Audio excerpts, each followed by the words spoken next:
The green corners need to be solved in layer 3, which is where text-changing effects take place. No, wait, that's magic rules again. What layer is white on? James, the water's boiling. Should we put the pasta in? James? James, what are you doing? I'm trying to solve this Rubik's Cube, Walt. Just give me a minute. Oh, okay. Wait, don't Rubik's Cubes normally have 6 sides? That's way more than 6 sides. Yeah, this one goes up to 11. Just stop talking. I'm trying to focus. Oh, wow, this looks really complicated. Hey, can't you just swap the yellow for the white over here? Then you completed this whole side. Oh, yeah. Yeah, I think that should work, actually, because, color changing effects applied on layer 5. Oh, good one, Walt. Thanks. Yeah, no problem. Yeah. Yeah, James, I think layer 5 is magic rules again. That's all right. This is actually my new judge exam. Ever since the Judge Academy went all kaput, the rules and the tests have gone really weird. Oh, who's running the judge exams now? Hasbro. Yeah. Hey, what color is this Tonka truck? I'm not helping you cheat again, James. If you're colorblind, you need to tell them that. Stupid grey trucks.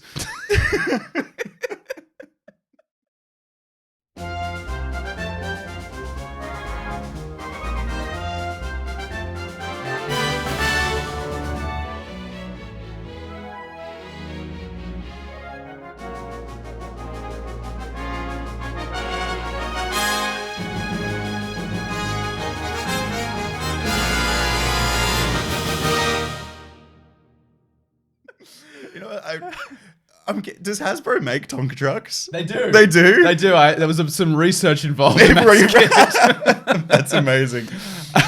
Welcome to the Get Commanded podcast. It's the GCP brought to you by POG, Palms Off Gaming. They sponsor the stuff that we do. We're all uniting forces to help you to have better games of Commander. I'm your host, Walt. Oh, you went a little off script there. I'm insane. I'm crazy. Intro up. Well, hello, Commander players. I'm your other host, James. Now, before we get to the command for this episode, we actually have some announcements that we need to go through because it's wild that this is like a regular fixture in our yeah, podcast this now. is kind of expected, but we've got a lot of stuff going on right now. Just to remind everyone, we have a giveaway going on at the moment. We're giving away a whole booster box of Commander Legends 2 Electric Boogaloo, sorry, Battle for Baldur's Gate. Oh, yeah. That one. And there's really... So there's 3 ways you can enter, and all of them are super easy. You can follow us on Twitter, Instagram, or Threads, and make a post on any of those platforms, tagging your friends that you'd like to draft the box with, and use the hashtag #TimeToGetCommanded. That's literally all you got to do, and you could win a booster box from Walt and I. Yep, it's even simpler on Twitter, actually. You can just reply to the post on Twitter and just tag a friend and that you'd like to draft it with, and follow us,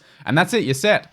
So yeah, follow. There's actually been, don't want to make us sound bad, but there hasn't been that many entries. So you've got a good chance. You've got a good chance of actually winning, which is kind of rare for one of these big giveaways. So there you go. Yeah. And also wanted to announce, we're streaming some Commander finally. Finally. Those of you who've been keeping up have probably seen that we've streamed Pauper, we've streamed Lord of the Rings Draft. None of which is what this podcast is dedicated to, which is Commander. That's true. So on the 29th of October at 7 p.m. Australian Daylight Time, Australian Eastern Daylight Time, because we're in Daylight Savings now, we will be streaming some Commander. So just pop that in Google, 29th of October, 7 p.m. Australian Eastern Daylight Time, and see what time that is wherever you are. But yeah, we'll have a couple of our friends who we play with pretty regularly at our local game store. We're just going to be chilling out, playing some Commander. And if you can't tune in at that time, it's going to go up on YouTube. Yes, and that also is totally important to announce. We actually have a YouTube. I've just started kind of backlogging our content of the podcast up on there. Yeah, we're about 50 episodes behind on there. I started at episode 12. Yes. There's everything before episode 12 didn't even have a theme tune, so we'll just leave that out. You can listen to that on all good podcasting platforms, but there should be some other really great content going up on there, including all the video on demands from the streams that we do. Yeah. Which we're going to try and do pretty regularly. There is a little bit of a spanner in the works that I'm going to a different country in a month. Yeah. So there might be a little bit of slowness on Twitch in November, but when we get back, we're going to be on holiday in December, so we're probably going to want to play Commander. Yeah. So definitely go follow us. Definitely. But that's, we should get to that incoming transmission, I reckon. So this is coming to us from the deep depths of the galaxy, from the Space Commanders. It's time to get commanded. Sometimes deck power must be sacrificed in favor of deck simplicity to reduce the effects of mental upkeep.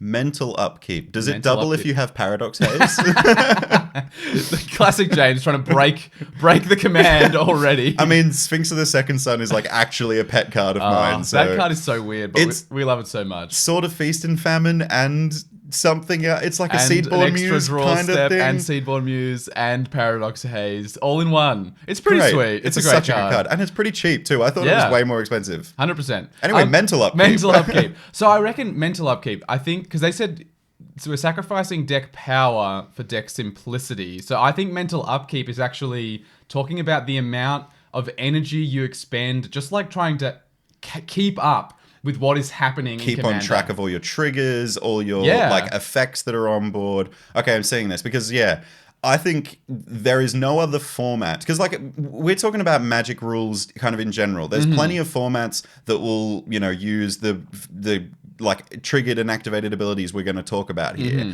But there's no other format that makes it as complex than Commander. No. It is like taking all the Magic rules and blowing them out to a 15. Well, you're technically timesing it by 2 because in usual Magic it's 1v1. Yeah. But you have 2 other players in Commander, so Yeah. there's a lot more going on. And twice the life total, right? Like we talk a lot about the length of games and stuff like that, but when games go super long, there is a lot that you have to keep up with on the board. Oh yeah. So yeah, I guess it seems like sometimes you can reduce the deck power by making your deck simpler, but it'll make it easier to keep track of. So I guess the first question we need to answer here is what's the appeal of even playing simpler decks in the first place? Why would we do this? Right, I see what you're saying. So like, because we're sacrificing deck power, which could be like a pretty hard thing for some people to do. Yeah, some So people don't want to do that. What for are sure. the positives from giving this up to that kind of stuff? I think for me, the first one would actually probably be something we've talked about before, and it's game length. Yeah. I think game length is something that is really different from pod to pod, and we did a whole episode on game length. It was called Our Games Are Too Long. It's episode 40. But yeah, we talked a lot about this. And yeah. talked a lot about like where the sweet spot where we'd like to be, kind of in that hour to hour and a half kind of bracket. That's where we kind of want to sit. Anything longer than that is just going to be kind of boring and dragged out. Yeah. And I think a culprit to having those really long games is having a million triggers fire off and having one player have to be like, right, can you give me 12 minutes and 59 seconds? I have to resolve this. Yeah. Because like, for example, overloading what's that? Mizzix Mastery, where you can cast any number of... Oh god, Mizzix's Mastery. Yeah. You overload it for like 8 or something. And you can cast instants and sorceries from your bin. You exile your whole bin. You exile all the instances of sorceries in your graveyard, and then you can copy each one. So you just basically cast everything in your bin. For free, but instantaneously. They're all put on the stack, and then you order them, and then you have to resolve them. Like, it's madness. If you're in a Spellslinger deck, that is just insanity. Yeah. That is ridiculous. I actually was tempted to put Mizzix Mastery in my Savine, the Chronoclasm deck. That's fair. And I decided not to. Yeah. Because of that exact reason. Yeah, the people who enjoy those shorter games will probably thank you for it. Yeah, I think it's definitely a good reason to be moving towards those simpler decks. And yeah, it's something we spoke about a lot as a way of making those games shorter. In that episode, Our Games Are Too Long, we spoke a lot about, reducing the number of these kinds of cards that take a long time to resolve or occupy a lot of that mental bandwidth in the game. So we'll go into that a bit later for sure. But that's one really good reason to build simpler decks. I think another one is, like, me and you play a lot with new players. We do. We're usually the people that the game store say, oh, you've just started playing Commander? See those 2 guys at the back of the room there? Go play with them. They're lovely. Which we love. Yeah, Firstly, we love playing with new players. But I see where you're going with this. I think the complexity of these cards that require a lot of mental capacity to keep up with, me and you have been training for years on this game. We're kind of like ready for that. We have the mental upkeep, the mental stamina to keep up with this. Yeah. A brand new player, it's like giving someone like a dumbbell, like a 12 kilo dumbbell, and they've never done a bicep curl before. And you're like, curl this. Yeah. No, they're not going to be able to do that. I mean, straight up, when we were at PAX, we met a good friend of mine who has never played Magic before, and he came and sat at the end of the table while we were playing some Commander. The game ended up actually ending before we could finish it anyway, but he was Typical PAX moment. He was like very overwhelmed, and then we went and grabbed the starter Magic decks from they had like a sort of starter Magic area over like there. a learn to play thing. Learn to play, yeah, that's what it was. And they have the default Magic the Gathering starter decks were available there, and we grabbed a couple of those and played with those, and then he could sort of keep up. And there's a reason that these decks exist, right? That they give out these kinds of decks. We even now have starter Commander decks, right? The precons that were released about a year ago now. There's like a Dimir one and an Azorius one and such. I've played all of them. They're all really, really clean. They're really great. But the thing is, they reduce the complexity of the things you can expect to see in Commander, right? They intentionally are choosing cards that are much easier to resolve, much more logical in terms of what they will do to the board, require reading less. Like just cards with less text on them is generally better, right? The thing that I really respect about these products as well is they have good reminder text on them. Yeah. Because like a lot of Commander products will be like, all right, this creature has flying, haste, myriad, and phasing 3. Yeah. And you're like, what? I know what flying does. Haste, I'm starting to understand because you can swing with it first and before you take another turn. What the heck is phasing and myriad? And then you have to like go online and read about it. And like this, I think, is like a huge problem for Commander in 100%. General, but I think for the capacity of a new player to even want to like take that on board is minuscule. It's like they're not going to do that. No. And I think even if they do try and retain the information, trying to retain what Myriad does and how it works is going to be hard. Yeah. Look, I think we probably will have an entire episode about new players and how they should get into Magic, because it's something we talked about a few times before, but I reckon we could use a whole episode on it. But yeah, certainly building more complex decks is not going to help those new players to understand the format that we all love. And we know that so many people are playing Commander these days. It's going to be a way that a lot of people are going to be introduced to our game. So why not have a simpler deck for their sake? And speaking of, just generally being kinder to our fellow players, I think the third really good reason to build simpler decks is accessibility.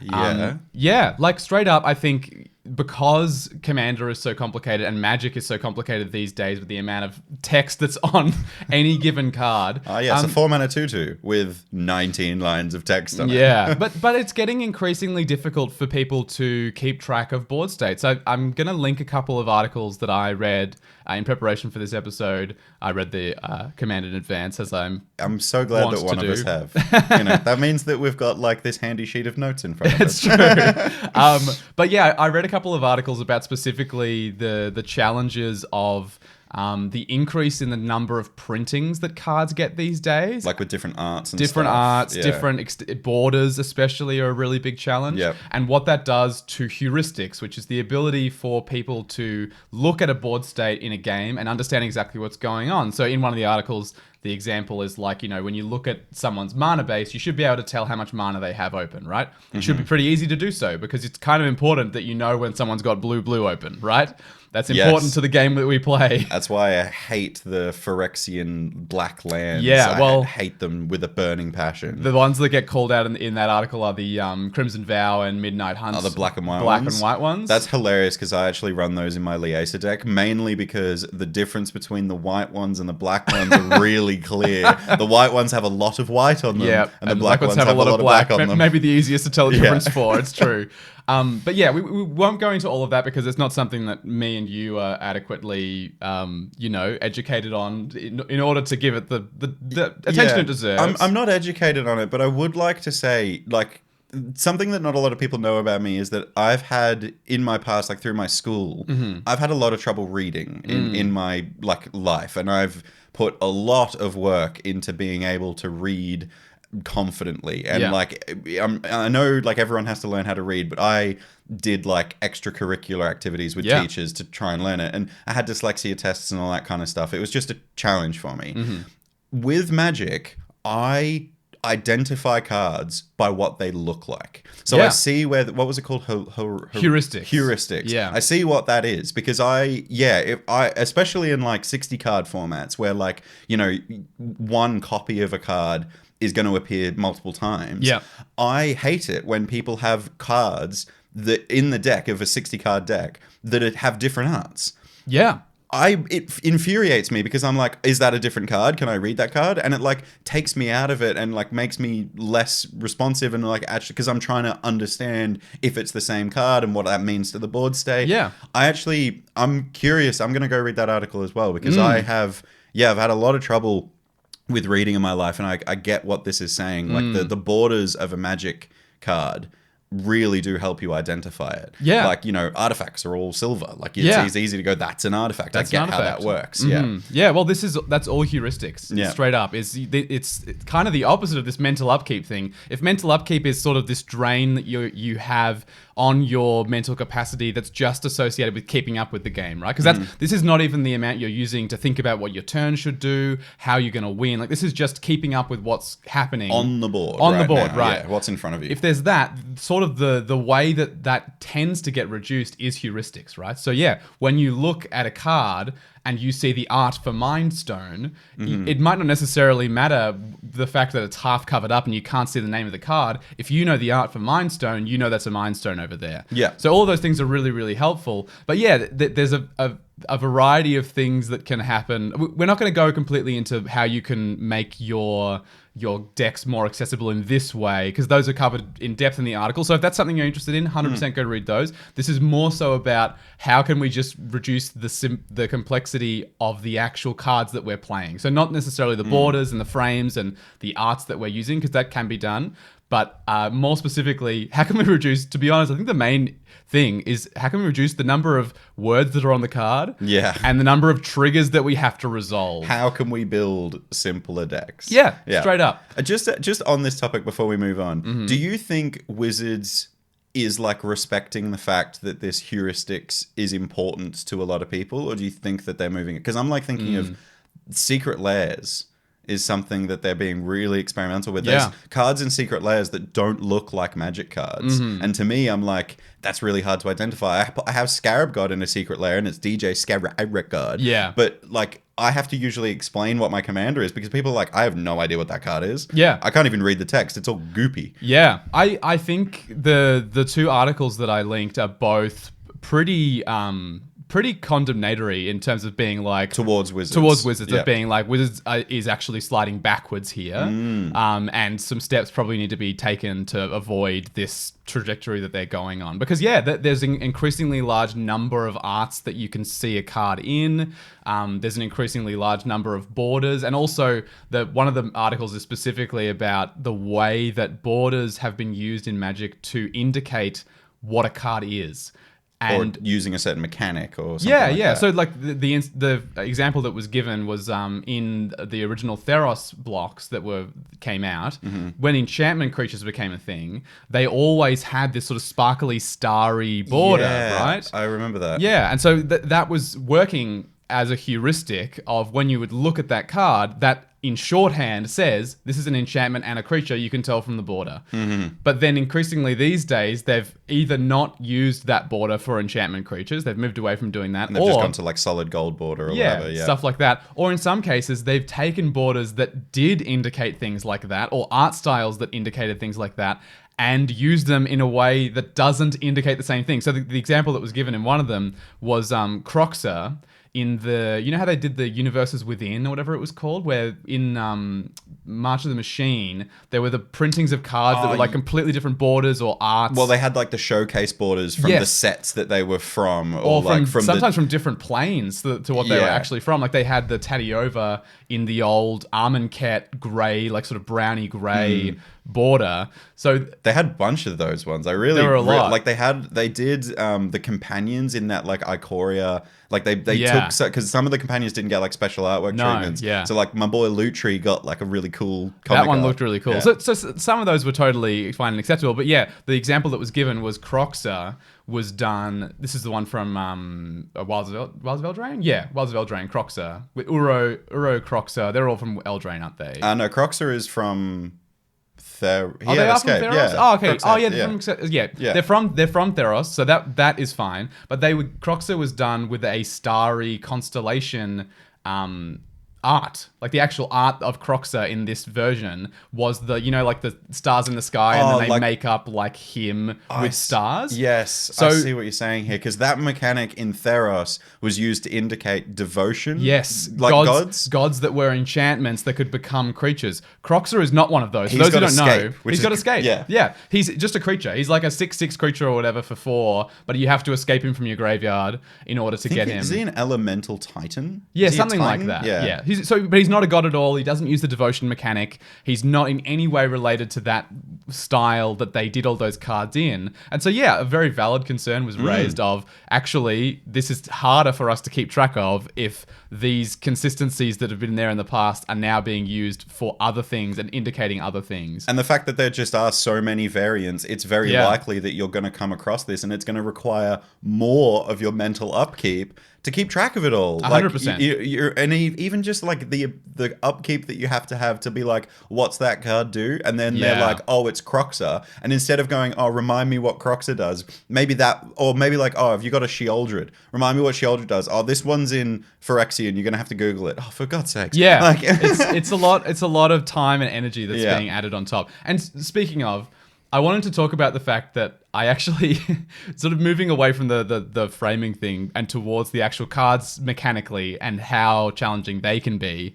Mm-hmm. I actually think that in general, it might be becoming harder to play cards that have a smaller mental upkeep because Wizards keep on printing cards that say whenever on them. Oh, triggered abilities. Triggered abilities. Yeah. There are so many cards these days that are very played in our format that have triggered abilities on them. We've in the past referred to this as the Cathar's Crusade effect. Yeah, this is the worst culprit of these cards. Cards that just slow down everything that is happening in the game because they trigger all the time, or the triggers are difficult to resolve, or just are in general complex to actually wrangle in a turn. And will slow the game down as a result. That was the circumstance we brought it up in before was in terms of game length. But yeah, in terms of mental upkeep, these are also adding to this complexity, right? So I wanted to shout out a few cards, right? So in 2021, so this is 2 years ago now, we had Wandering Archaic, Esper Sentinel, and Adeline Resplendent Cathar. All these cards are super played, right? I mean, yeah, Esper Sentinel is a staple in white now. Wandering Archaic is arguably like put-inable for any deck, and so sometimes you just played in CDH, right? Like as a stacks piece almost more than anything else. It's kind of a hilarious stacks piece as well. It is funny. A lot of people are divisive on it because usually it's like a 5-mana do nothing, or it does a lot. Yeah. I mean, this is the funny thing. Like, there's so much text on this card, right? Like, if I cast an Instant Sorcery spell and you control a Wandering Archaic, it's like, do I pay 2 or you get a copy? And this is happening every single time someone's casting an instant or sorcery, right? It's even more complicated when it's a counter spell. Oh, yeah. Oh, God. Yeah, all that stuff. And then you start politicking with Wandering Archaic of being like... If you give me a removal spell, I can copy it and remove something else. It does that. If anything, Wandering Archaic is a great example to add to game length. it adds so much conversation around the table. Yeah, what a card. So that's 2021. 2022, we got Sheoldred. You mentioned it already. Yep. This is a card that slows the game down because it triggers whenever anyone's drawing a card. 4-mana 4/5 with Death Touch. And it does a bunch of other stuff, like when you draw a card, you gain 2 life, and when your opponent draws a card, they lose 2 life. Wizards in 2022 be like, yep. Ledger Shredder, 2022. Amazing card. Really, really good card. This is specifically triggering whenever someone casts their second spell each turn. And it connives. It connives. Do you remember what connive does? See, text. This is what I'm talking about. You draw a card, then discard a card, and if it was a non-land card, you put a +1 counter on Ledger Shredder. Yeah, that was 3 sentences, I'm pretty sure. I know, but that's all that text, and that's every time someone's casting their second spell turns. That's one there. Rumor Gatherer, I want to throw in here. I know not a lot of people play this card, but this is the one that triggers whenever a creature enters the battlefield under your control. But the first time it happens, you scry 1, and the second time it happens, you draw a card. This does tend to just add those 2 triggers to your stack pretty much every turn, and you go like, is this the second creature that entered the battlefield this turn? What did I play this turn? Oh, God. Do you know what I played this turn? I think you've got this. Is this in your humans deck? This is in my Reese the Redeemed deck. Oh, yeah, that makes a lot of sense. So you're basically drawing a card every at turn. least additional card every turn. Yeah, it's a really strong card. And look, pretty much all of these cards we've mentioned just so far are very, very strong. So again, like as we said and noticed in the command, we're moving away from power and towards simplicity. So we are reducing power because we're going to have to cut some of these cards. I can understand. I can understand where we're going because, like, I'm looking at these cards, going, these are staples. Like, you know, why would I remove Legistrator? Like, that's such a good card. It's incredible. But I can see that when I play cards like this, I'm using an incredible amount of focus because, you know, sometimes like the nice thing about playing decks that do a lot on their turn and not a lot on other people's turns is you can put the cards down and take a little breather between your turn and the next turn.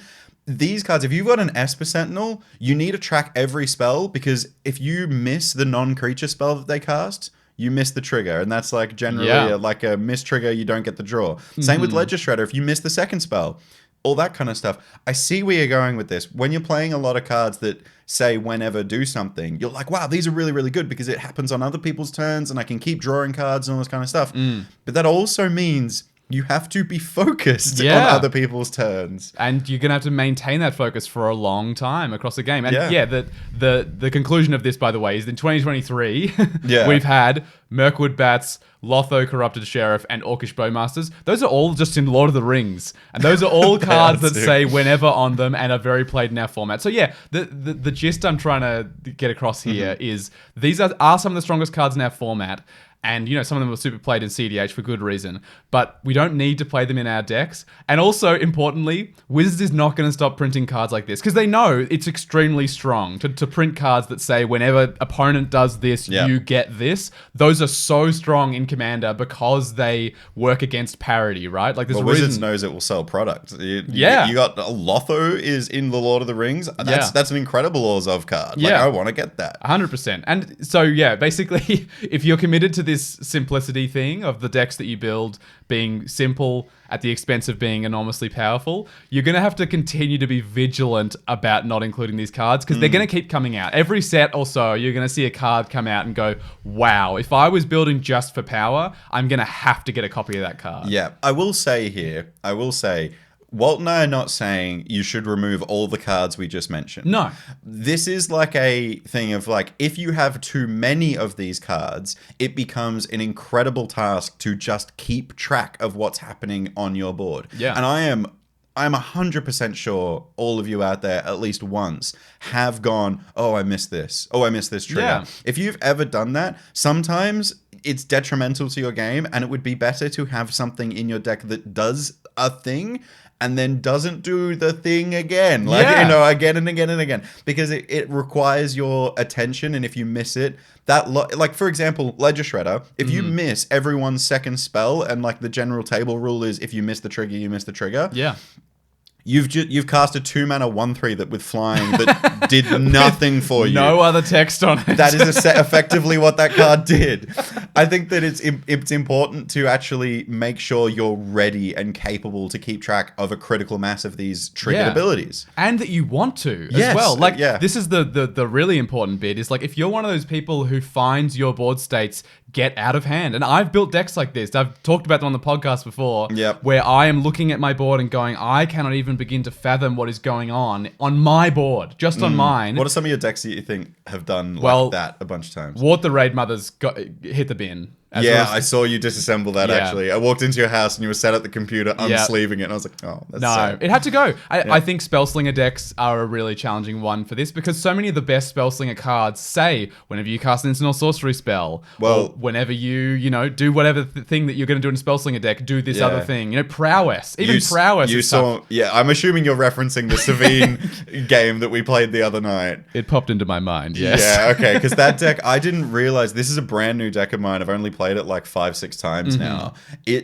There's so many triggers. Yeah. And some of them are like instants and sorceries, and some of them are non-creature spells. Yeah. So you have to count different things. It is, I was very much looking at this deck being like, oh, I love this deck. I'm so proud of it. I am probably not going to play that deck a lot. Yeah. It's probably a one game kind of thing. You know, where you might have like 4 decks you bring to the Commander that night and be like, okay, Savine's going first. Use all my mental capacity on that, and then I can bring out the bears. Yeah, Game 2. bears. The only thing that happens in bears that I'm thinking about is when a bear enters, do a thing, and that's pretty easy to track. Did the bear enter? Do the thing. Do the thing. That's it. I think Iola does it, and that's the only real card that does it. But there's a beauty to simplicity, right? In that way. Like, and I never have a time with bears where I'm like, keeping track of all. Oh, I've never missed a trigger with bears. No. And I've never looked at my board and go, hang on, I need to make sure I sequence this correctly and resolve all the triggers because it's really complicated. Yeah. There are a bunbunch of 2/2s for 2. Like, I'm like pretty chill about that. I mean, I love my Mowu deck for the same reason. I've joked before about it, and I did, this is hyperbole, 100%. I've joked before that Mowu plays itself. Like, the choices that you make as the pilot of Mowu are pretty irrelevant. It's not completely true. You are sequencing, you are thinking about stuff, but the choices you make have so fewer branches to them, is what I would say, right? Like, I do think that like a monkey could play it. Wow. Monkeys are intelligent creatures, man. They could play magic. Hate to say it, but we are in fact all monkeys. Yes. So yes. I, as a monkey, have played my Mowu deck. It's true. You caught me. But yeah, like, I think moving towards simplicity can reduce this strain you have on your mental resources. Because, you know, some of us sit down and want to play 3 to 4 games of Commander in a row. And trying to play 3 or 4 Savine games in a row, I might want to die. It's true.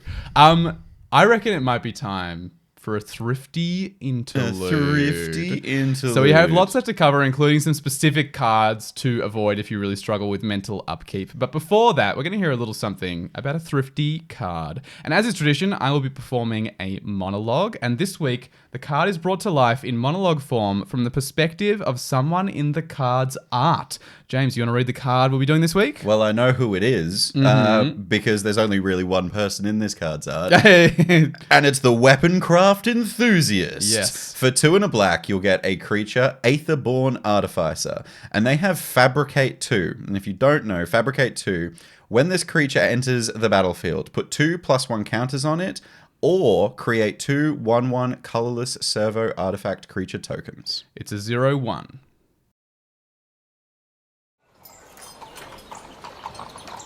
What can I say? I like knives. I also like shotguns and flamethrowers, torpedoes, machetes, trebuchets, and catapults. Brass knuckles, sheaves, rifles, bayonets, atomic bombs, garrots, and stilettos. Not issues, though a nice sharpened heel can be helpful in a pinch.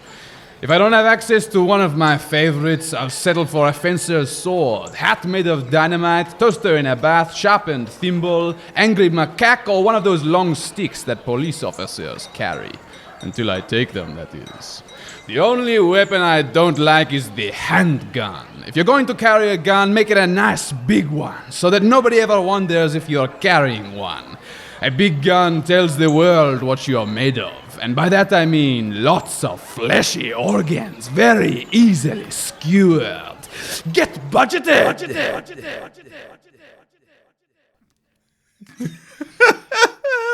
I think I was doing all right with the French accent until Get Budgeted, where it might have gone a bit Scottish. Did have a bit of the Get Budgeted. I'll do you, Jimmy, with my toaster in a bath.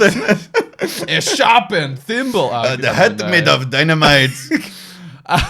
Dynamite is like, I don't even know. Wow. What a character. I love that guy. I know. Strange person indeed. But if you enjoyed that and you'd like to read those in text form when they're released, they come out every Thursday in the Greensboro Commander Community Discord server, in the Thrifty Thursdays channel. And you can also see us bring some of those to life in video form over on TikTok at Get Commanded. So follow us on there if you'd like to see those. For the record, I was talking about you as the character, not the Weapon Craft Enthusiast. Talking about me having lots of fleshy organs. No, I was talking about the character I love, which is you. Oh. You're an absolute character. Thank you. Well, let's get back to the mental upkeep. Yeah. And you know what? Let's just dogpile a little bit. We've been dogpiling a little bit already, but it's true. I reckon it's time to look at the actual mechanics that we think are terrible because they require a lot of mental upkeep. Yeah, straight up. I think there are a lot of these. I think a lot of these are recent mechanics that have come out. Like, I'm talking the last few years.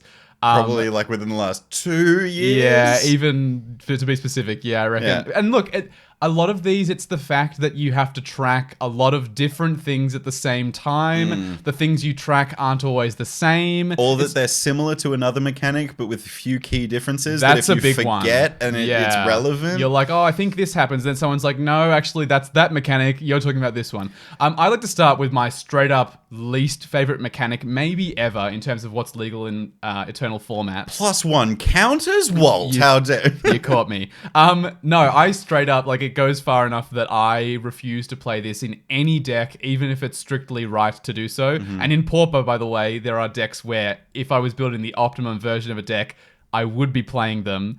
Stickers. Oh, for fuck's sake. From Unfinity, these are the ridiculous things where when certain things enter the battlefield or certain things happen, you get a sticker counter. And when you do that, you have to pull a sticker from a sticker sheet. By the way, It's a separate deck. you have to choose a sticker sheet you choose, I think, 3 sticker sheets at random before the game. There are 9 in total. So you already have to have all 9. Then you have to choose 3 at random. And then the sticker goes on your card. It stays on your card even when it changes zones. It can go to exile, to your hand, wherever it goes, the sticker stays on it. So you have to track it on the card in some way. I've seen some people slip the bit of paper in front of the card in a sleeve, which is probably the best way to do it if you're going to do it. But straight up, I will never ever play this mechanic because I think it's so silly and there is so much you have to keep track of. Great for an unset, horrible for Eternal formats like Commander and Pauper. Why the fuck? Like, okay, I have gone on record multiple times on this podcast saying how I appreciate, love, and respect Mark Rosewater.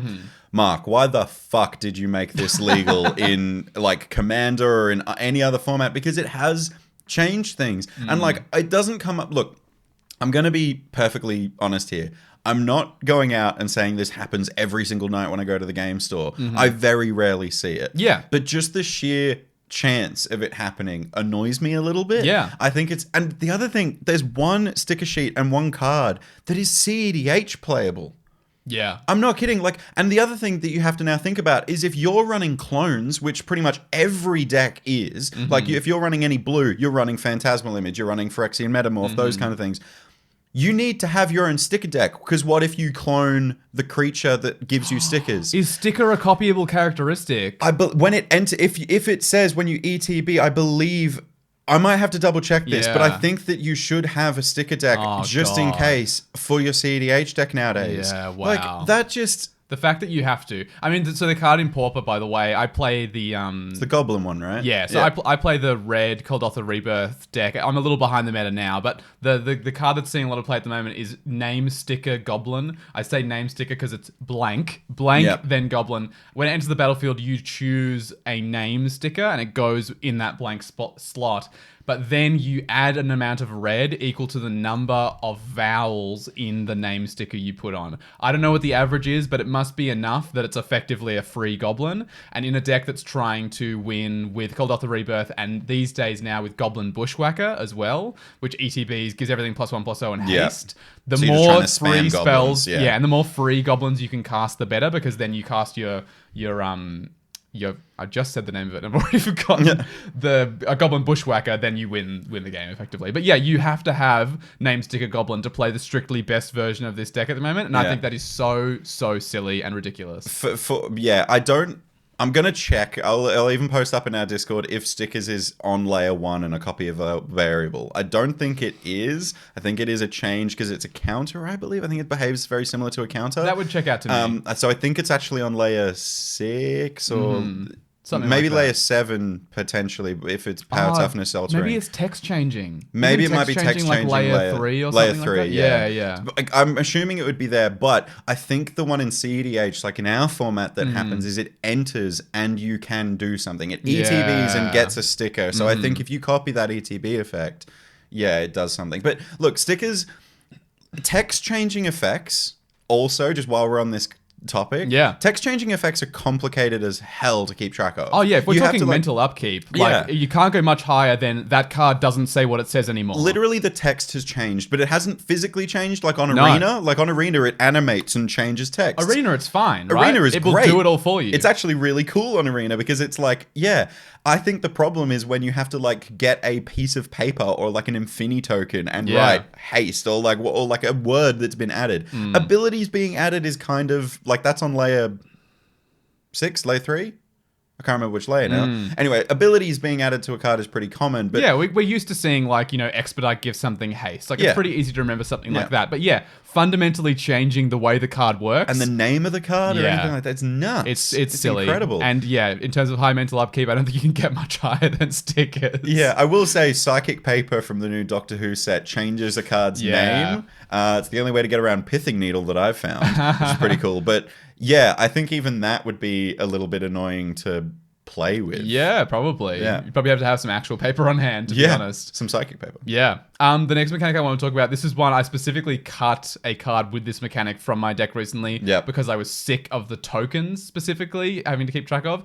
Training. This is I know the card that you're talking about. Yeah, as this is well. one from Crimson Vow. The card I cut from my deck is Torrens, Fist of the Angels. This is the one whenever you cast a creature spell, you make a 1/1 green and white human soldier with training. Yep. Training is whenever it attacks, if it's attacking with a creature with higher power, you put a +1 counter on it. So the reason that this has so much so high of mental upkeep is you're making a new token every time you cast a creature spell, but then some of those tokens, when they attack, are getting bigger. They're getting counters specifically put on them. Yep. Counters, as we know in Commander, matter. There are cards that say destroy all creatures with counters on them, or creatures with counters gain indestructible. Like, these are things we see in our format. You have to track them. They have to be tracked in that way. You have to have in your box so many training tokens, and you have to track them all separately, because some of them might be 3/3, some of them might be 1/1s. And I literally got to a point where I was like, I don't care how good this card is in my deck, I'm over it. Yeah, Torrens, my partner still plays Torrens in their humans deck. I've asked them to take it out a few times just because it's like the amount of Infini tokens I have to provide is just annoying. Like I have a stack, but like I need them, and like there's only so many. There's only so many that you can make before you're using all of them. I genuinely think Torrens is as close to Cathar's Crusade as it gets in this example, because it's Maybe it's the new Cathar's Crusade effect. We should call it the Torrens the Torrens effect. It sounds kind of like a science, like the Einstein something, like the Torrens field. The Torrens theory. It's fucking annoying when you have 19 tokens all with different counters, and then you're swinging for damage, and the defending player's like, how much damage is it? And you're like, I think these are 5/5s, these are 6/3s, these are all 1/1s, but they're buffed by Glorious Anthem. Oh, so that means these power toughness have changed. Oh my god. Math is for fucking blockers. I don't like this theory. I'm going to become a conspiracy theorist. Yeah, training sucks. Yeah. Training actually sucks. No likey. One of the mechanics that's similar in this like way it alters the card, like going back to that, the prototype mechanic from Brothers War does a very weird thing where it has an alternative casting cost.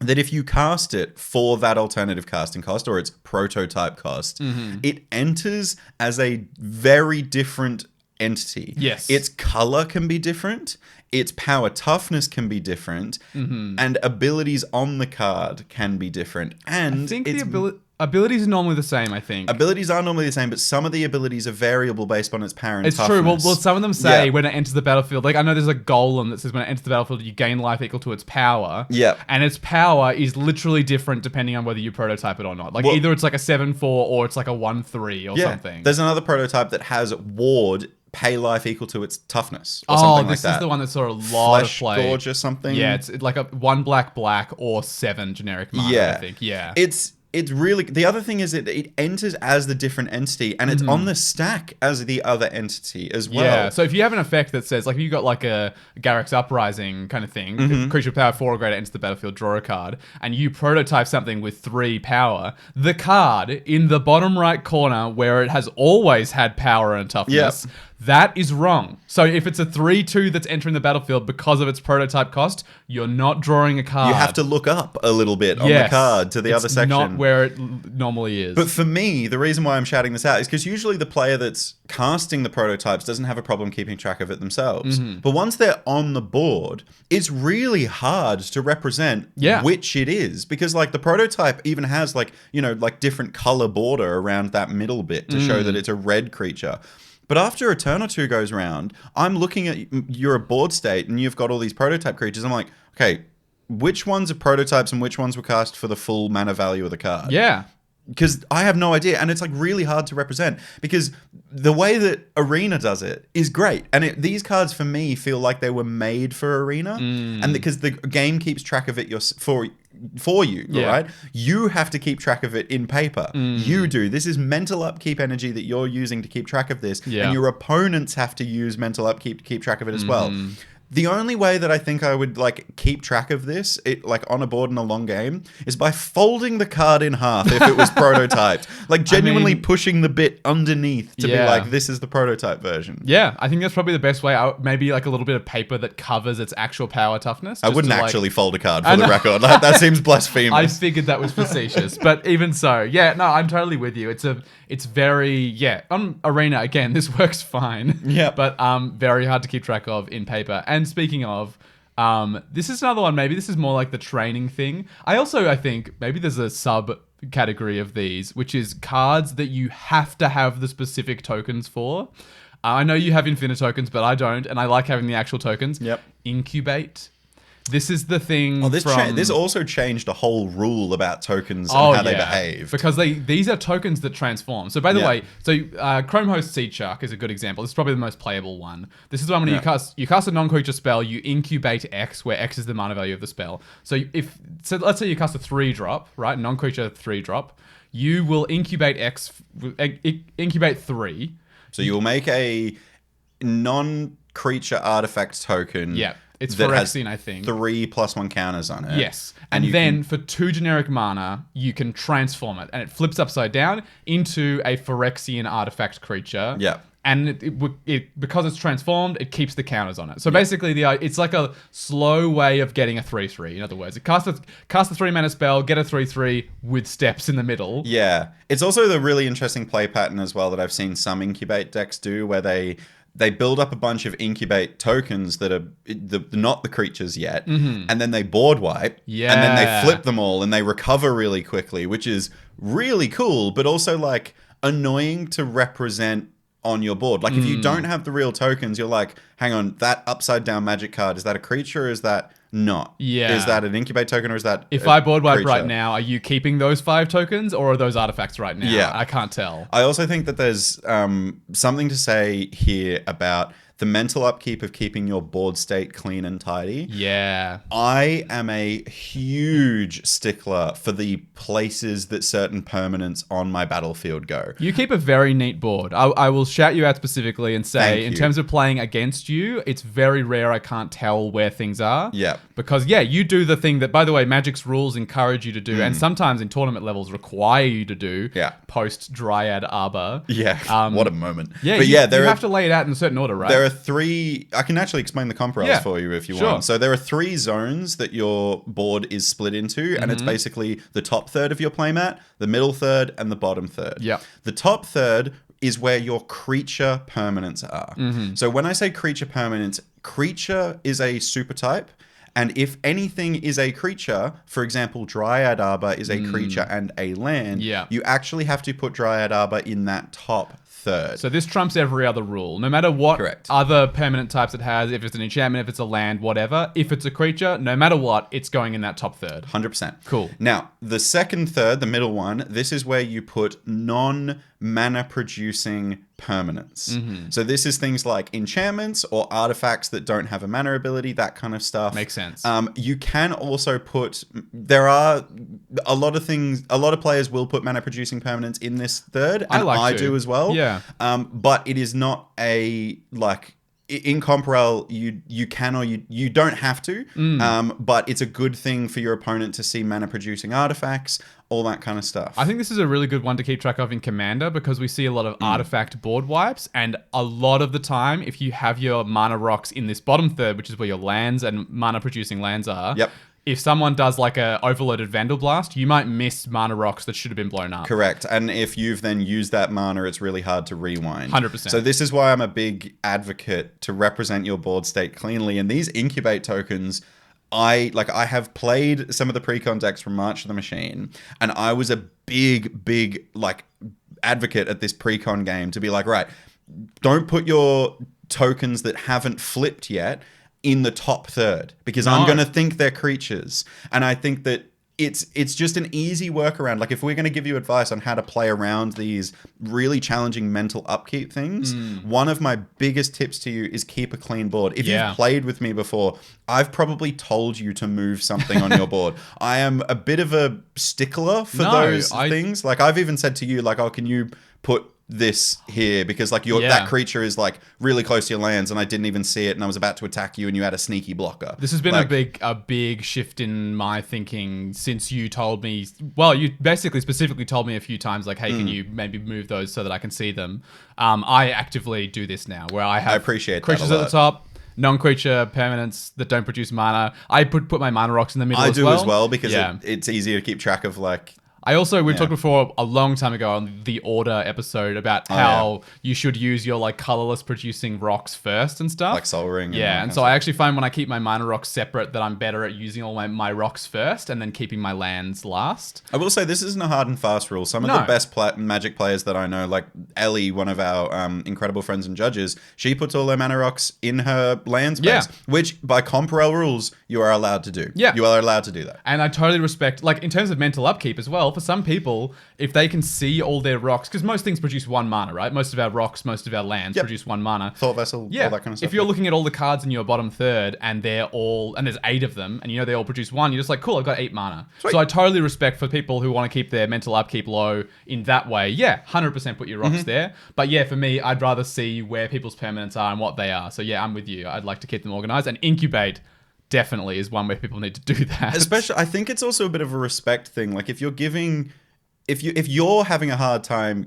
having a mental upkeep of your own board state, think about what that's like for your opponents. Yeah, all those cards are upside down for some of your opponents. Yeah, they have to. Yeah, I can't read cards upside down at all. Like if I say, oh, can I have a look at this card? I will swing it face around. I can't. I'm not leaning over to read something upside down. No, it takes about twice as long, and some of us straight up can't do it, which is totally fair. Yeah. Look, staying in the world of March of the Machine, I have another mechanic that has irked me, and actually has come up in our judge channel on Discord just recently. I think it might have been me because I was thinking about this episode, possibly. That makes sense. Backup. Backup is a mechanic that literally it's text altering. Yeah. And it adds and gives abilities, which is... It's a triggered ability, I think, right? Usually it's like when this enters the battlefield... It's got backup 3. So, for example, if something has backup 3, you can put 3+1 counters on a target creature you control. It can be itself, by the way, if a creature is entering with backup 3. But if you give it to another creature, basically anything below the backup 3 line of text is added to the creature that you put the counters on. So let's say I have a 2 mana 2/2 with flying that has backup 1, and one of its keywords is flying. So it's got flying on it, and it's underneath that backup line. Sure. Right? Yeah. So when it enters the battlefield, I can back up 1. And let's say I've got a 2/2 Grizzly Bears. Makes sense? 2/2, no abilities. Yep. When I back up, when I back up my Grizzly Bears with my Angel, the Magic the Gathering, everyone, you will put one +1 counter on your Grizzly Bears because it has backup 1, and it will gain flying until end of turn. See, that's the tricky bit. And there's like all of these like little interactions where it like adding and removing abilities is part of the layer system. Maybe we do a whole episode on layers. I know, right? It's so relevant to the way we play Commander, especially. Yeah. The thing that gets really stuffy with backup is some cards have backup multiple instances. So not backup 3. The card that I play that has backup, and I do play it because it's really good. Well, it's called Conclave Sledge Captain. It's got backup 1, backup 1, backup 1. So you can back up 1 3 times. Yes. Yeah. And every time you back up a creature that isn't Conclave Sledge Captain, it gains the text below it again. So you can back up the same creature 3 times. And the text that's beneath it, by the way, says, whenever it's got trample, So gains Nice. trample. Whenever this creature deals combat damage to a player, put that many +1 counters on it. Oh, so if you back up the same creature 3 times, that triggered ability happens 3 times.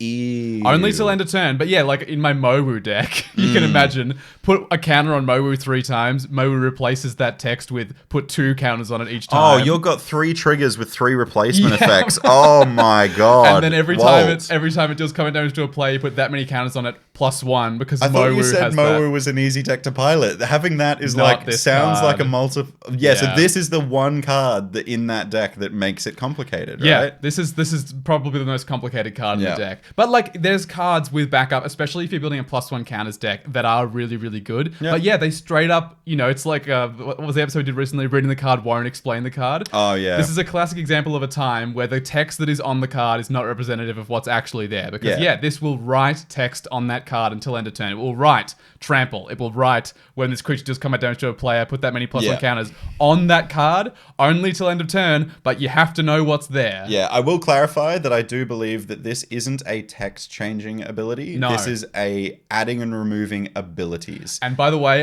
the reason I was asking a judge call in this the question. cloning thing? Yes. Yeah. I was asking about whether if I cloned a creature that had backup put on it. So if like my Mowu, for instance, has this backup triggers, got this extra text on it. If I clone Mowu, does it have that text on it as well? And both you and Ellie clarified, no, that happens in layer 6 and only the copyable characteristics, which is layer 1. Which is printed on the card. Yeah, only those can be copied by a clone. So no, thankfully you don't get into anything like that. Yeah. But even so, it's complicated to keep track of. And yeah, if you're trying to reduce your mental upkeep, might be worth cutting some backup cards. I completely agree.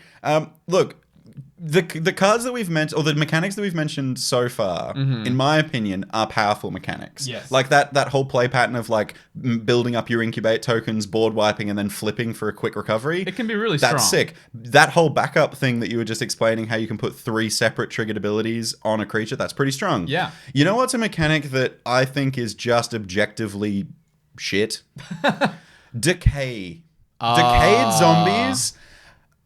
Okay, I've got a Scarab God deck that I love, and I have quite a lot of decay because I kind of gave it a bit of a refresh after the mechanic came out with Wilhelt, that commander. Yeah, Wilhelt is probably the strongest decayed card, you'd have to say. Yeah, right? because at the end step, you can sacrifice a non-decayed zombie and you draw a card and you make a decayed zombie. We should probably explain what decay does very quickly. But yeah, true. So they're always 2/2 zombies. Yeah. But they say when this creature attacks, sacrifice it and end of combat, and also they can't block. Yes, but usually, and especially on the tokens, it just has decayed, and then in brackets, thin italics has the reminder text of what Walt just explained. And really, really crucially, I think, especially when you're playing a zombie deck, they're 2/2 zombies, but they're not just vanilla black 2/2 zombies like everything else. They can't block. They can't block, and you sacrifice them at the end of combat if Correct. you attack with them. Yeah. So really importantly, you have to represent them all differently. Yeah. And sometimes, I'm sure what you're about to say is, you will go to combat and you'll be like, cool, I'll swing my 10 2/2s at you.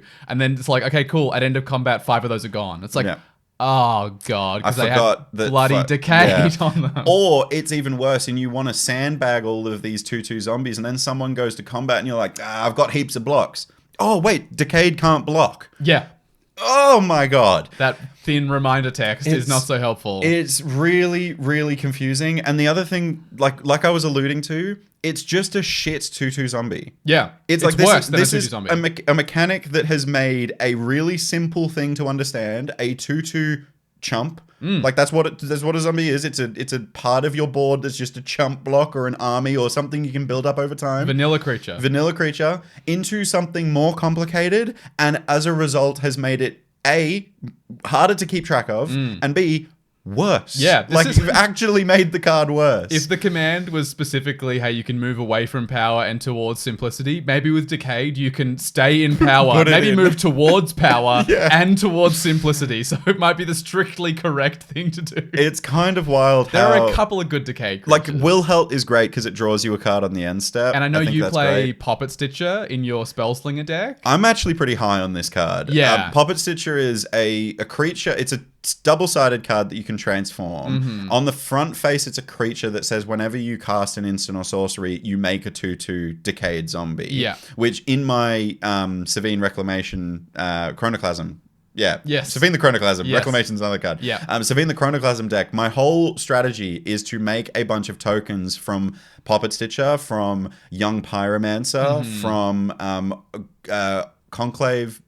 A Monastery Mentor. Monastery Mentor, third Iconoclast. Third Path Iconoclast. Yep. Yeah. All of these. I've got like 7 or 8 of these in the deck. Basically, just all similar text. When you cast an instant sorcery, maybe non-creature spell, make a token. Make a token. And then my win con is using the Pauper All-Star Rally the Peasants, which gives all creatures you control +2/+0. And then it also has flashback for 2 and a red. And with my commander, if I flash it back, I get to copy it. So all of my creatures become +6/+0. Yeah, if I cast it from hand and then cast it from bin, it's +6/+0. Yeah. For like 6 mana, and that's So strong. pretty cool. It's end of the game. I've played games against you where you won off just doing that. Yeah. Which is sick. And I love the fact that I can use a Pauper win con in Commander. That was Yeah. like the whole point I did. The reason I included Poppet Stitcher is A, it starts to fill up the board on the front side, but it also has on the back side of it, you can turn, at the beginning of your upkeep, you can transform it. And by the way, you can transform it back as well at the beginning of your upkeep. So the back just side, do it for whatever. you can just keep flip-flopping at every upkeep. The back side says all creature tokens you control have base power 3/3 and lose all abilities. So really crucially, and this was the tech in Limited and especially, is you make a whole bunch of 2/2s with Decayed, flip it, not only do they become 3/3s, they lose all their abilities, including Decayed. Which so means now they are can now block. good creatures. Yes. Now they're strictly better zombies, right? They're 3/3s that can block. You don't sack them at the end of combat. They're just better than they were, straight up. So the problem that I have with this is when I represent all my tokens, I have to write on them like this monk has the monk creature token has prowess. Yeah. This zombie has decayed.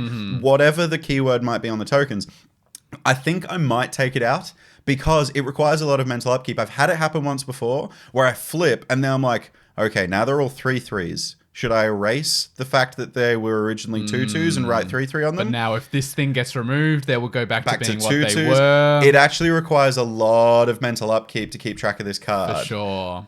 But I kind of like it. Yeah, It's pretty cool. It's pretty strong. Look, I think the really important thing though about it in this deck is you don't have any other ways to make zombies. So you're not going to have the usual problem I think with Decayed zombies of going like, I'm in okay, I've got Jeskai. these. Yeah, I'm not making You're not zombies. making any other Yeah. zombies. You're not going to have any like regular black zombies and then Decayed zombies. True. So the confusion should be less, I think, as a result of that. Yeah. I just think that Decayed is one of those mechanics that has so, like, one too many rules. Like, the fact that they can't block and they sack at the end of combat is just one too many rules for a token to have. Do you know what I mean? Yeah. I think it's the kind of thing where, like, you know, weigh it up. Like, how much are you gaining in power from this card versus the amount of mental upkeep you are adding to your deck? Yeah. Because, like, yeah, that was my decision basically with the training card, Torrens, was, the amount of power I'm adding is, you know, like, not insubstantial, but the amount of mental upkeep I'm adding is so high that I don't want to do it. Yeah. Straight up. And so you can make these choices, and there's... And like, are you enjoying it as well? That's the thing that I found that with like Poppet Stitcher, I'm kind of enjoying this like little mental challenge. Because for me, it's a bit of a challenge and I enjoy that. But maybe on another day, I just won't play that deck because it does require the upkeep. Yeah. But I'm enjoying that card, but like there are other cards, like for example, in my Scarab God deck, I have a bunch of things that make a bunch of decayed zombies. Yeah. And I'm going to take those cards out because I hate having to make a bunch of different tokens and represent them differently and all this kind of stuff. That for me is unenjoyable, whereas Poppet Stitcher is enjoyable for different reasons, but they're using the same mechanics. So we're not saying that all of these mechanics should be taken out of your deck. No. I will go out on a limb though and say that like if I was running Wizards, I would be 100% being like, let's please make fewer of these complicated mechanics. Also, chuck a vanilla creature in standard. Just one time, like, or just like bring back some mechanics that are like so much easier to keep track of. Every set doesn't need a feature mechanic. No, sometimes you can bring back old ones, like Kicker, for instance. I know the joke is everything is Kicker, but seriously, the reason that everything's Kicker is because Kicker is so easy to understand. Yeah. You have a spell, you have an extra cost you can pay to get extra effect. That's it. Yeah. That's the whole mechanic. You don't need to have tokens. You don't need to know that it's the front side or anything like that. Yeah. And by the way, we should end this episode on a slightly more positive note. If you're taking these cards out of your decks, I know in the past we've like told you which cards to, when we say like don't play these cards, we've told you Like play a 1 these. for 1 replacement. Yeah, play these cards instead. I think with these, straight up, anything else. Like, it doesn't matter what you add in the place of this, as long as the thing you're adding in has less mental upkeep than that. I actually would go one step further.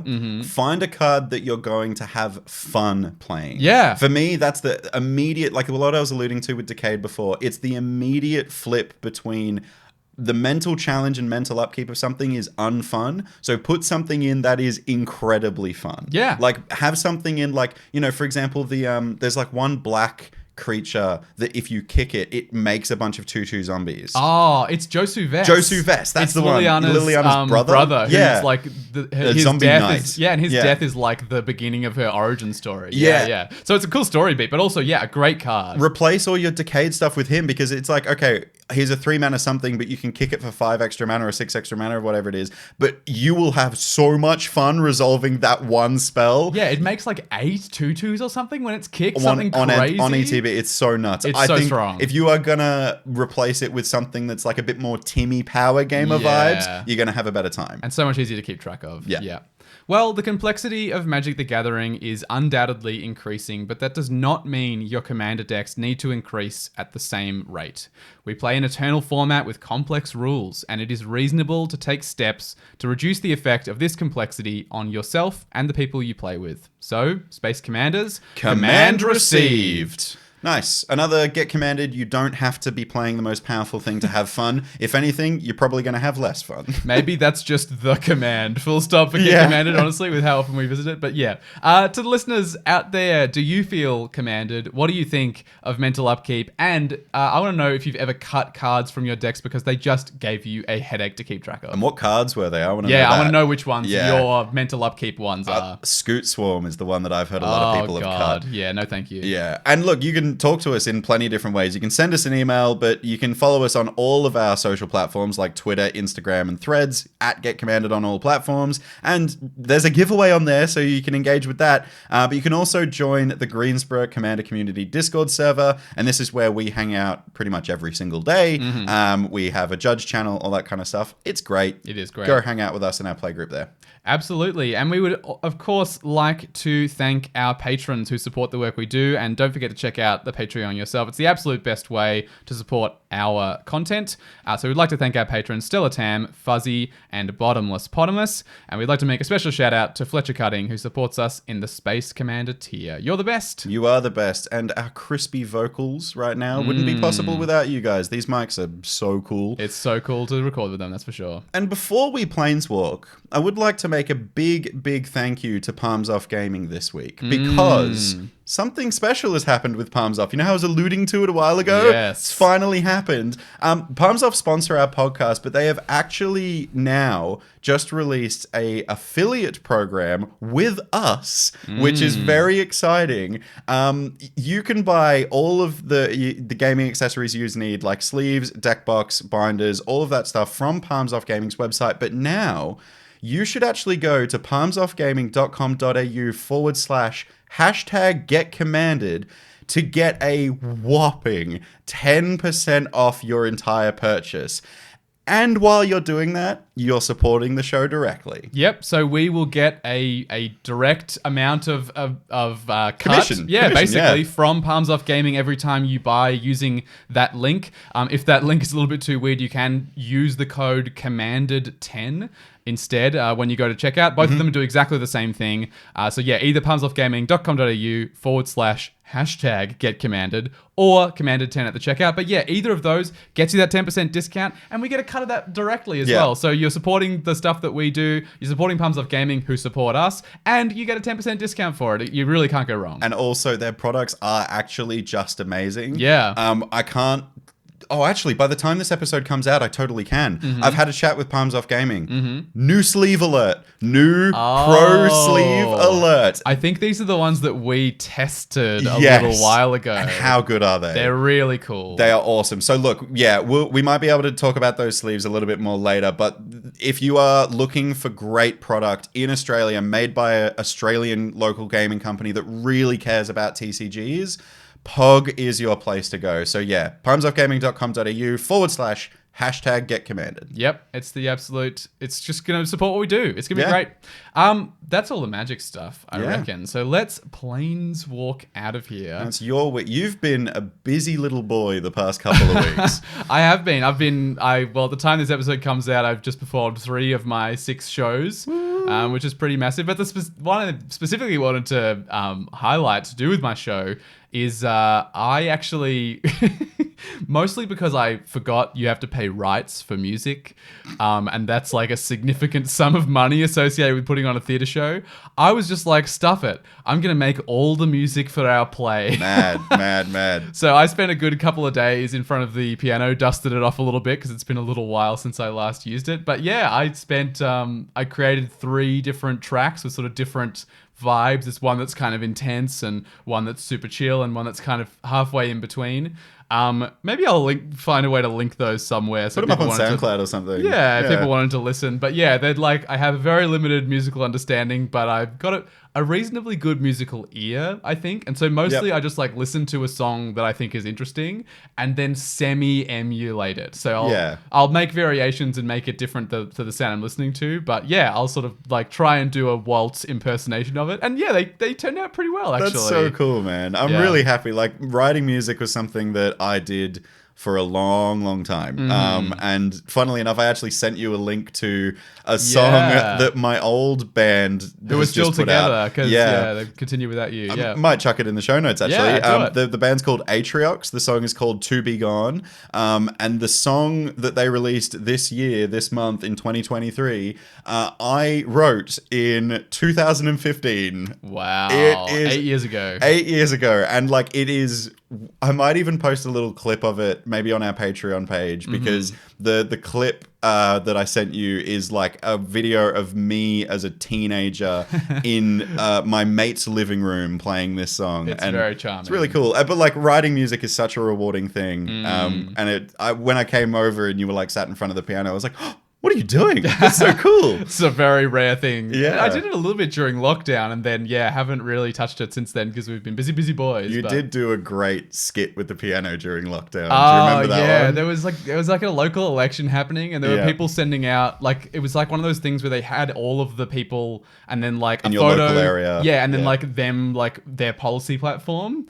And there was a guy who said... Oh my God, I remember getting this in the mail. This was brilliant. I wanted to... I wanted to, like, be happy, eat food, and sail my boat with my wife. But the virus changed all of that. And he was like the whitest man you could potentially, like, you could conceive of in a suit and tie on this pamphlet that was shoved in our mailbox when Walt and I were living together. I just found it so endlessly amusing that he thought that sailing his boat with his wife was a relatable thing you could tell the electorate. Anyway, so I did... Because that's what I was concerned about. Not like all my friends losing their jobs. Nah. Well, we couldn't go out on our boat. My boat! My boat! So I basically sang, as from his perspective, I did Let It Be by the Beatles, but let me sail my boat. Let me sail my boat. It was brilliant. Go and vote so I can sail my boat. Bravo. Very silly.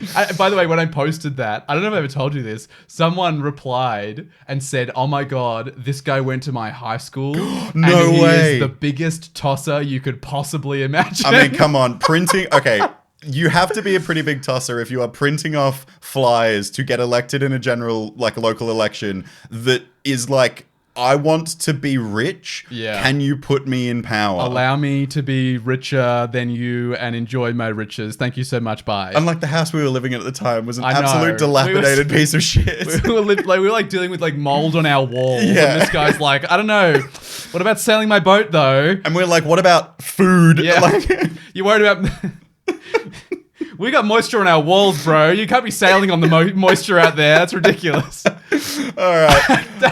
We'll leave it on that note. That's all the time we have this week. It's true. So we'll see you next Friday for another transmission from the Space Commanders. Goodbye, Commander players. Bye.